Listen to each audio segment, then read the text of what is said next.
Alright, another Soulsborne game. I know what this is all about. Let's just go ahead and get it over with. Yep, there it is.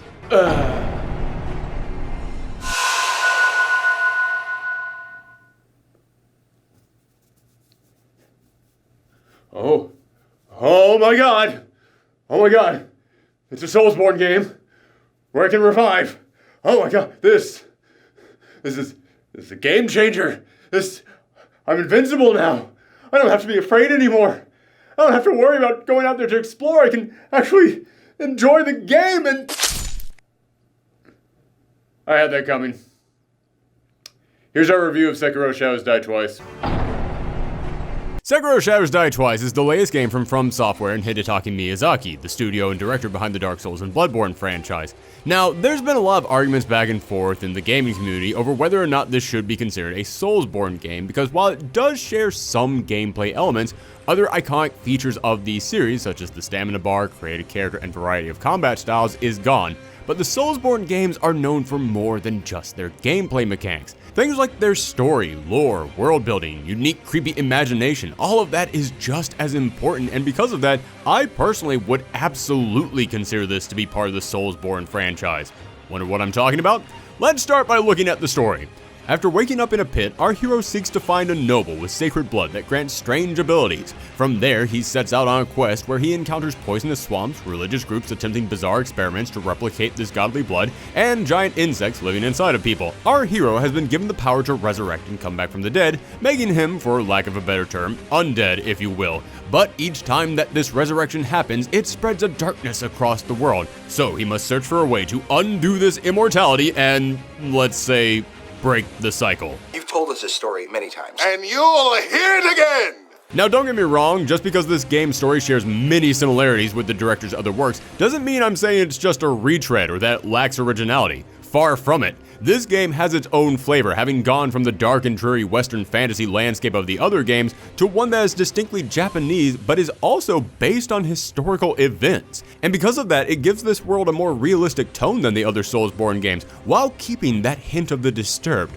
which I honestly found to be even more effective. Even if there weren't skeletons or Cthulhu monsters around every corner, I was constantly on edge because sure, this might look like a peaceful monastery, but you can just feel that any second now, something unsettling is going to scurry your way. And not just because every time I ran into an enemy, all of a sudden a creepy voice would just start chanting in the back of my head.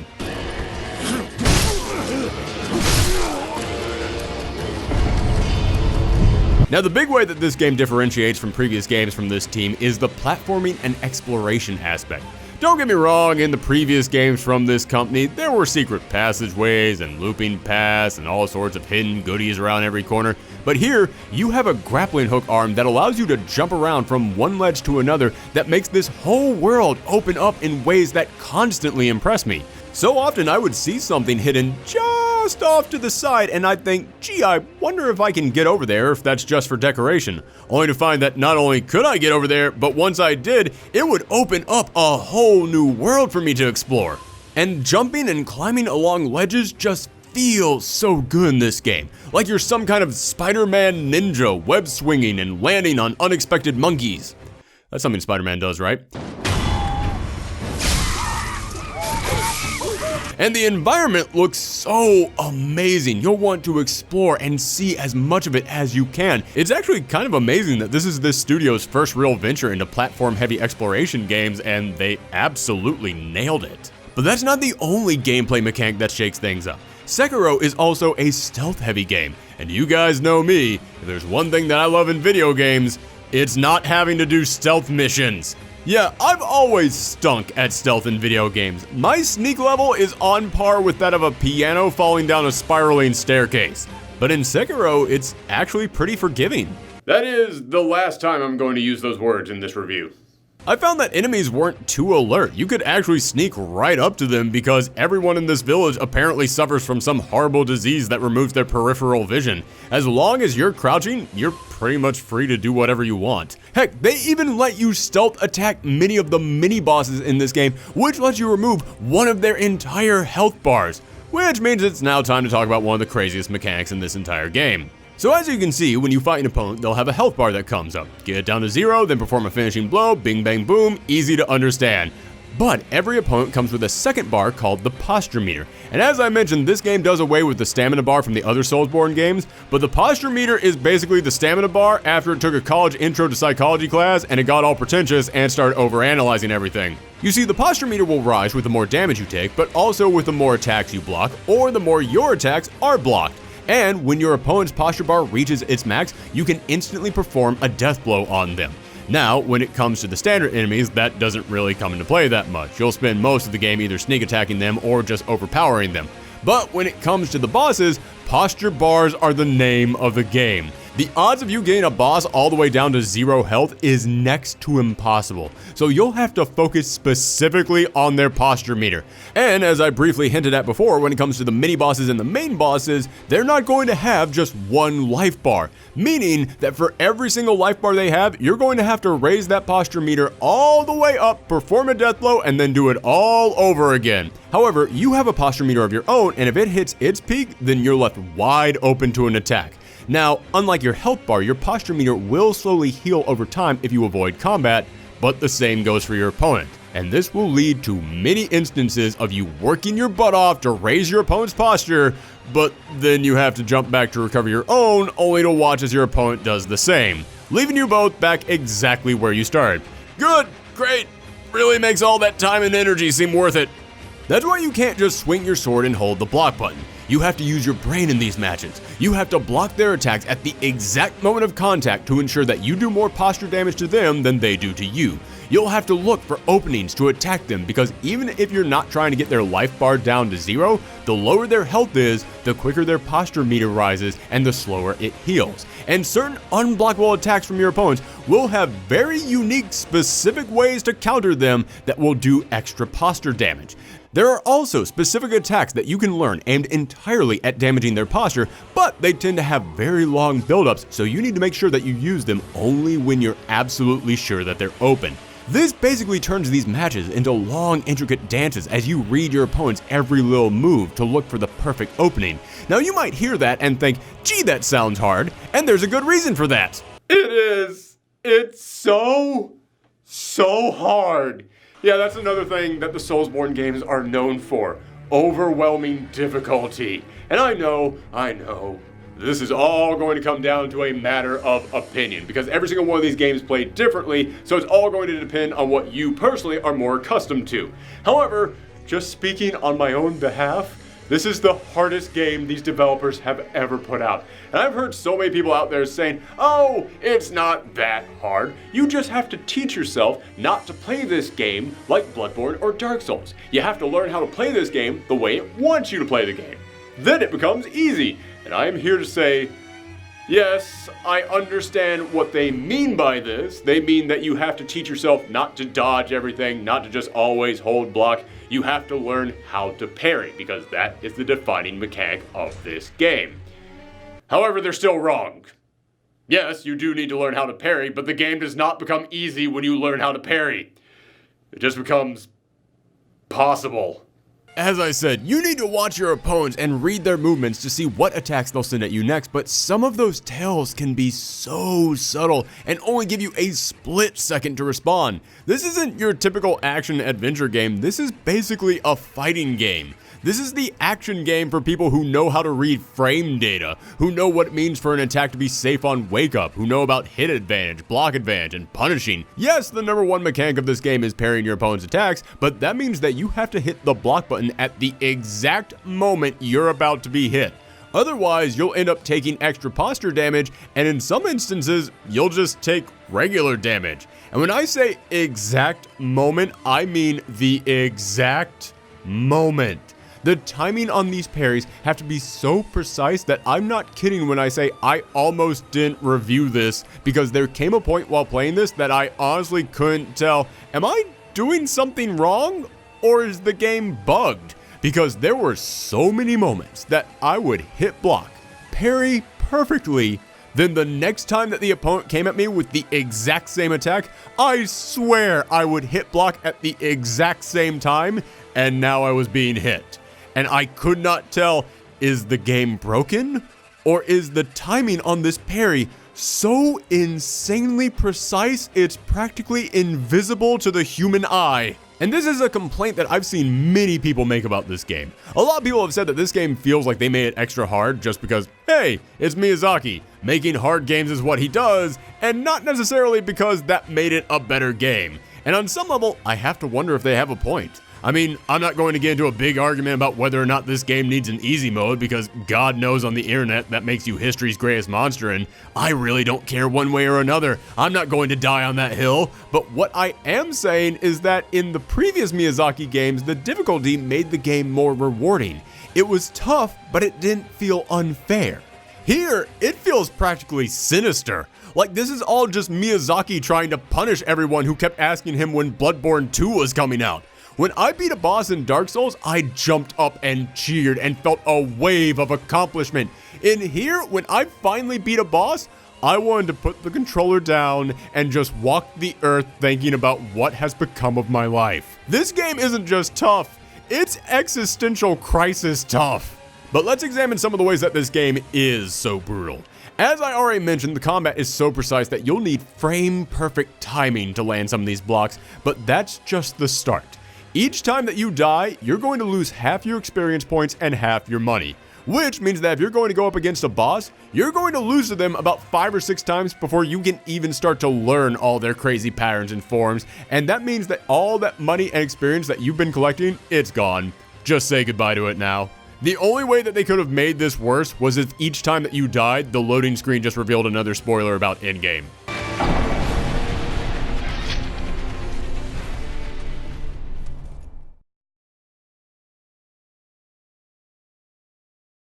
And you might think, well, if I'm having trouble with the bosses, is it possible to just brute force them? Is it possible for me to just go and fight a bunch of minions so that way I end up leveling up enough that way I can just beat them with sheer strength? Yeah, welcome to another way that this game is different from its Soulsy siblings. In those games, if you were having a hard time with a boss, yeah, just go and grind. Sure, nobody really enjoys grinding, but it never took that long, and after going up a few levels, you'd see major improvements. I mean, prepare for me to get really nerdy on you guys, but in Bloodborne, I beat the Orphan of Kos, one of the toughest bosses in any of these games, on my first try because I had just finished going through the Chalice dungeons, so by the time I faced him, I was at level 120. I'd like to take this time to apologize to everyone out there who has no idea what any of that just meant. If you do know what that just meant, I still apologize for being the one guy out there who actually enjoyed the Chalice dungeons. But here, if you want to increase your health, you have to find 4 prayer beads, some of which are in secret locations in the world, but the vast majority of them are obtained by fighting mid-bosses. And if you want to increase your strength, then you have to obtain a memory, all of which can only be obtained by beating regular bosses. So think about what that means. It means if you're having trouble on a boss, the only way to get stronger for that battle is to go fight another boss. Unless you want to raise your defense, then you have to fight 4 bosses. And if there aren't any other bosses out there that you can reach at the moment, then just deal with it, I guess. You realize what this means? It means Miyazaki has now created a game where the only way to beat it is to literally get good. If you want to win, then you have to learn every opponent's timing like arrows from a DDR game were flooding your screen. So now you might be thinking, well, as long as I'm patient, then it's not too bad. I know I'll die a lot to them, but I'll just die as many times as I need to finally learn how to fight them. Yeah, one problem with that. There's a curse going around the world called dragon rot that makes people sick. And if an NPC contracts dragon rot, then not only does it decrease your chance of recovering money and experience each time that you die, but it also prevents you from continuing that character's side quests, many of which are very important to the story. And how does the dragon rot spread? By you dying. The more you die, the higher the odds are that someone in the world is going to get sick. Meaning, if you're doing poorly in this game, the game will then get harder. Yeah, after I realized that, I could practically hear Miyazaki cackling at me like Vincent Price at the end of Thriller.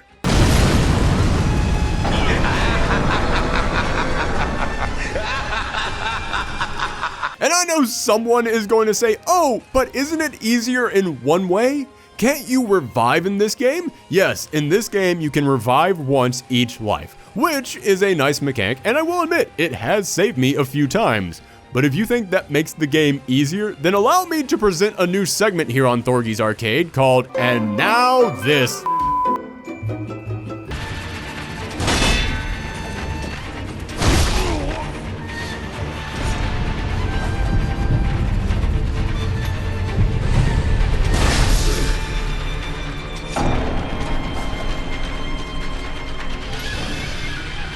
This has been And Now This. Point is, this game is indeed punishingly hard. It is physically exhausting at times. However, all of Miyazaki's games have that hump. They have that hill that you have to climb over in order to get past the frustration, in order to get past the overwhelming onslaught, so you can see how you're supposed to be playing the game. And in Dark Souls, that took me about 4 hours. In Bloodborne, that took me about 5. In Sekiro, it took me 20 hours. It took me more than a third of the way into the game before I finally said, oh, now I get it. Now that's not to say that the game became easy. No, that never happened. But it became fun. The punishment was still there, but now I learned to enjoy the punishment. No, I took that out of context. Yeah, that's right. Prepare for me to pull a 180 here. I wanted to make the difficulty sound intense. I wanted to make it sound overwhelming. Because if you play this game, it will feel that way. But eventually, you will get to that point where you understand it. That's not to say that you just become Neo from the Matrix and suddenly you can see the code and your timing becomes perfect. I mean, unless you apply a mod to the game, which I guess is exactly what Neo does at the end of that movie. No, you're still going to get your ass kicked. But now you'll start to understand why you're getting your ass kicked. And you'll feel that drive to try and get better. And you know something? You will start to get better. Best example of my improvement comes from one of the mid-bosses I had to fight. He wasn't that bad, but I still died about 5 times to him. Yeah, in this game that's considered not that bad. But in that match, I could get a sneak attack on him to take away half his life. I had a wide open area to fight in, and I could jump up to the rafters to escape him if I needed a moment to catch my breath. Later on, I ran into the exact same mid-boss, but now I was in a small enclosed area. I couldn't sneak up on him, and I had nowhere to run. I saw that and I thought I was done for, but instead, you're a boss. God, are you? I hate you.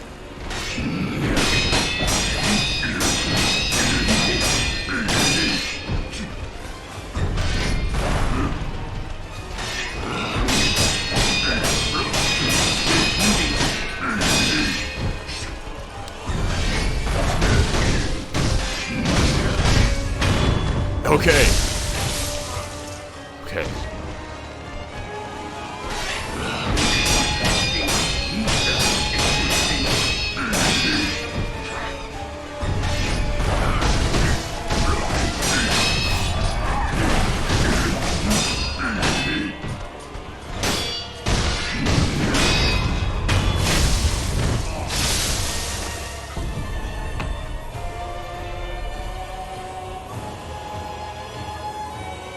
And he's not the only one. There's tons of other mid-bosses that get reused throughout this game. And normally I would look at that and say, oh, that kind of feels lazy that they just reused mid-bosses. However, in here, it almost feels like it has a purpose. It almost feels like in here, when they reuse a mid-boss, it's to show you, hey, this is how much you've grown. In fact, they'll even make some of those mid-bosses extra difficult. They'll throw in their extra threats, and yet you'll be able to deal with it. Because now you understand it. And now you've grown and you've improved. As I said, in the other Miyazaki games, when I beat a boss, I felt amazing. And this game was not giving me that feeling. But after about 20 hours, that feeling finally returned, and it felt spectacular. It might have taken a while, but I fell in love with this combat system. And I started to learn how to maneuver around the more punishing aspects of this game. Am I worried that I'm going to lose all my money before a boss fight? Take it to a merchant and buy some bags of coins. They contain about 9% of the money that you're going to spend on them, so you are going to lose some money by trading in your coins for these bags of coins. However, You don't lose the bags of coins when you die. It's like putting your money in the bank. So yes, losing your money when you die is a punishing aspect of this game, but this game gives you all the tools to maneuver around that. And yes, I was frustrated at not being able to level up to grow stronger for a boss, but if you use your brain, then you can use those experience points to prepare for certain battles, because you can use them to gain new abilities, many of which improve your gameplay immensely. Again, you can't use the experience points to make yourself a tank and just steamroll over your opponents, but you can use it to improve how you fight. You can level up your mind instead of your body, and you can upgrade your prosthetic arm to give you several new abilities, each of which come in very handy in specific situations. I never once used the Raven Feathers, which allow you to teleport behind your opponents, because most of the opponents were so fast that to me it really seemed pointless. Until I went up against a huge boss with insane range, but left their backsides wide open, and bam! In one single fight, this feather duster became my secret weapon. When I started this game, I instantly fell head over heels for the world and the exploration, and just like the previous FromSoftware games, I was blown away by the details put into everything. Every location, every item, and especially every character has so much thought put into their backstory. The only thing I wasn't loving was the combat. It felt like it was so precise that learning it required an insane level of dedication that almost felt unfair. But eventually, I did it. I learned it. I beat it. And it felt great. Now, I do feel like the game could have done a better job introducing you to all of this. I mean, there's certain basic features of this combat that I didn't even realize until late in the game. Also, even though this game has tons of mid-bosses, many of which are completely optional, I wish there had been more optional main bosses. There's only 2 of them in here, and considering that's the only way that you can obtain memories, meaning that's your primary way of leveling up your strength, it kind of feels like this game was designed to have more optional bosses. But there just aren't. Plus, the boss fights are some of the best things in these Miyazaki games, so I am kind of bummed out that there weren't some more in here. But even with all that, I would gladly give this game a 9 out of 10. It might have been really punishing, it might have taken forever for me to start really enjoying this game, but by the time that I did start enjoying it, what can I say, it was totally worth it. Thanks for tuning in, everyone. Feel free to let me know what you thought of this game down below. Was it too hard? Cool. Was it too easy and I'm a dirty, filthy casual for not getting good fast enough? Great, sure, whatever. Want to follow me around the web? Even better. Then you can find me on Twitter at Thorgi's Arcade or on Twitch at Professor Thorgi. Thanks for tuning in, everyone. Come back next time.